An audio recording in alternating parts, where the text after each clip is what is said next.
V okviru projekta so želeli poiskati tista znanja, ki jih ljudje pridobijo na neformalni ali priložnostni način, kar pomeni skozi delovne izkušnje, skozi različna usposabljanja, izobraževanja, mogoče prostočasne aktivnosti. Torej znanja, ki niso bila pridobljena po uradni šolski poti.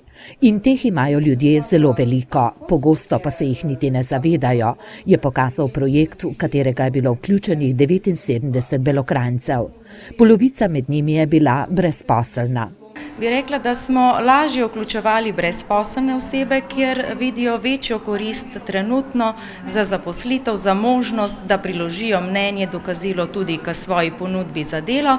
To pa je bil tudi eden od poglavitnih ciljev projekta, v katerega se je v Sloveniji vključilo okrog 1400 udeležencev, ki so pridobili dokazila o svojem izvenšolskih poti pridobljenem znanju. Pričakujejo, da se bojo s tem lažje pokazali pri novem delodajalcu pri iskanju zaposlitve, kaj je tista njihova specifika in konkurenčna prednost, kar pomeni, da pričakujejo in tudi mi, da se bojo s tem lažje zaposlili.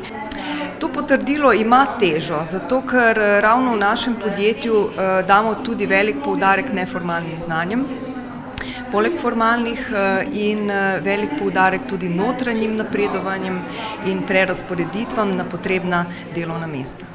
Projekt, ki je bil za vse udeležence brezplačen, sta sofinancirala Evropska unija in država.